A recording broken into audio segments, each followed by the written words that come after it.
Hi hello families. இன்றைக்கி பார்த்தோன்னா Sunday. நான் லட்டு சச்சின் 3 பேரும் வந்து பாட்டி வீட்டுக்கு போயிருந்தோம். எந்த வயசானாலும் பாட்டி வீட்டுக்கு போகிறது அப்படின்னா ஒரே குஷி தான்.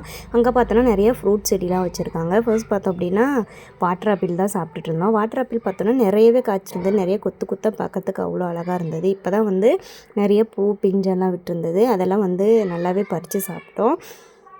சப்போட்டா பழம் மரமும் இருந்தது. அது சப்போட்டாவும் பார்த்தோன்னா இப்போ தான் நிறைய பிஞ்சு காயெல்லாம் விட்டுருந்தது. நிறைய பழம் பார்த்தோம் அப்படின்னா மரத்துலேயே வந்து பழுத்திருந்தது.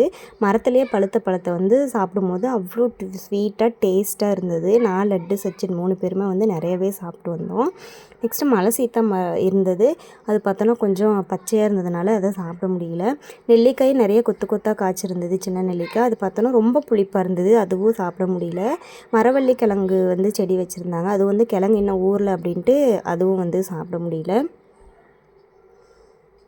சுண்டக்காய் செடியும் வந்து காய்ச்சிருந்தது. பாட்டி எப்போவுமே வந்து செஞ்சு தருவாங்க. சக்கரவள்ளி கிழங்கும் பார்த்தோம் அப்படின்னா வச்சுருந்தாங்க. அதுவும் கிழங்கு ஊரில் அப்படிங்கிறதுனால அதுவும் சாப்பிட முடியல. கத்திரிக்காய் நிறைய வந்து பூச்செடியில் வச்சுருந்தாங்க. பசலைக்கீரை செடியும் வச்சுருந்தாங்க. அது வந்து எங்கள் ஊரில் பார்த்தோன்னா லிப்ஸ்டிக் செடி அப்படின்னு சொல்லுவோம். அந்த பழத்தை உதட்டுலலாம் வந்து பூசிகிட்ருப்போம். நிறைய வந்து சப்போட்டா பழம், வாட்டர் ஆப்பிளாக பறிச்சிட்டு வந்தோம். தேன் வந்து இருந்தது, அது வந்து எல்லாம் பார்த்தோன்னா குடிச்சிருச்சு. தேன் இல்லை. இந்த சண்டே எங்களுக்கு இப்படி தான்